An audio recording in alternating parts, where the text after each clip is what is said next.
Union News, the 29th of May 2023. Welcome to Union News, featuring reports from the trade union and labour movement. In this week's podcast, over 1 million women workers excluded from pensions due to low wages, reveals TUC. St. Mungo's homeless charity faces month-long strike by 500-plus workers over pay issues. Tory ministers abandon equal pay generation.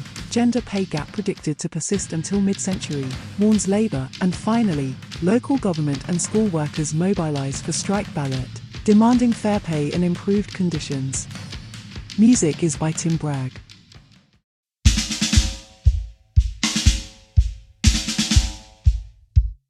Over 1 million women workers excluded from pensions due to low wages, reveals TUC. Over 1 million women workers will be denied company pensions due to their low wages, according to the Trade Union Congress, TUC. The TUC reveals that 1 in 9 women employees are excluded from pension schemes, compared to 1 in 20 men.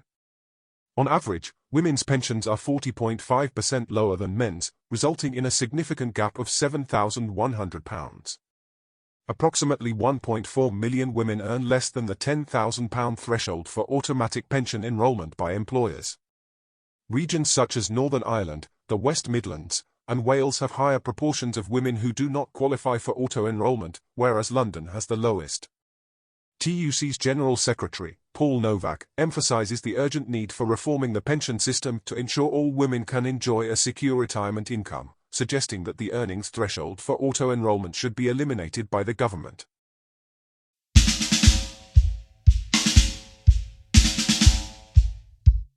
St. Mungo's homeless charity faces month-long strike by 500-plus workers over pay issues.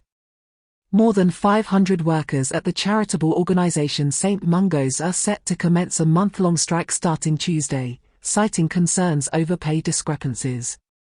The union representing the workers, Unite, claims that their wages have declined by 25% over the past 10 years, while managerial salaries have surged by 350%. The proposed pay increase of 2.5% has been rejected by the workers. The strike will impact St. Mungo's operations across several locations, including London, Bristol, Brighton, Oxford, Bournemouth, and Reading. Unite's General Secretary, Sharon Graham, said that the charity workers, who should be aiding the homeless, have reached a breaking point and are taking a firm stance. She criticised the pitiful 2.5% offer, stating that it has only intensified the union members' anger. Sharon Graham further expressed astonishment at St. Mungo's apparent indifference to the financial pressures faced by their own staff.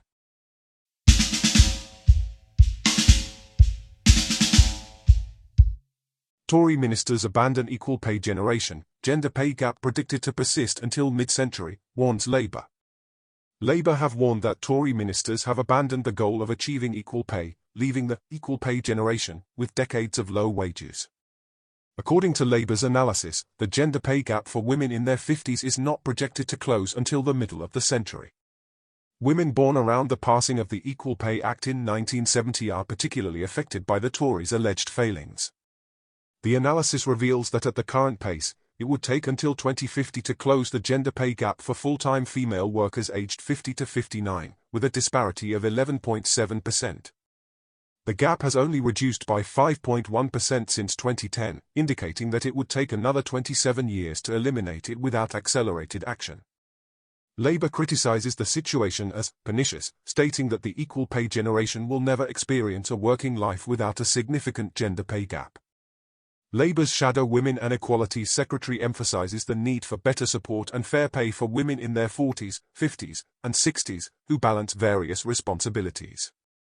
The party pledges to take action to close the gender pay gap and has commissioned a review by former TUC General Secretary Francis O'Grady to examine the causes of wage gaps between men and women.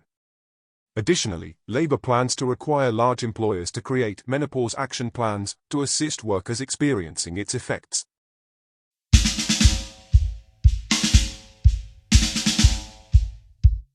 And finally, local government and school workers mobilize for Strike Ballot, demanding fair pay and improved conditions. Around 360,000 local government and school workers in England and Wales have begun a strike ballot following the government's latest pay proposal, potentially leading to widespread industrial action.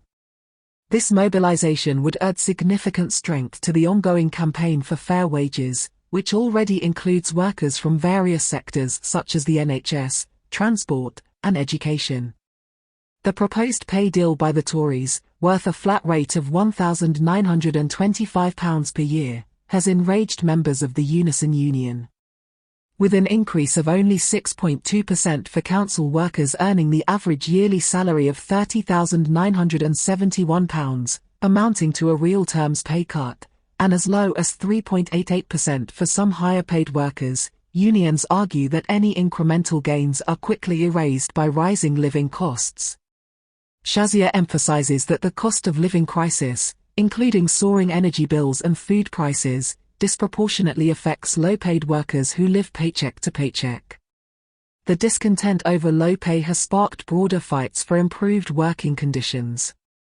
In Sandwell, workers successfully closed libraries due to health and safety concerns, and they have also achieved victories on issues like having lockers on the premises. These battles fuel a growing sense among workers that they can secure better pay by organising collectively. Christine McAnear, the General Secretary of Unison, calls on the Tories to address the dispute, emphasising that employers must offer better remuneration and that ministers need to ensure sufficient funding for local government to provide decent wages and protect essential services. In a consultative ballot, 64% of GMB members and 75% of Unite members rejected the Tories' offer. However, the Unison ballot is disaggregated by employer, making localised action more likely than a nationwide walkout due to the challenge of meeting the threshold in every council.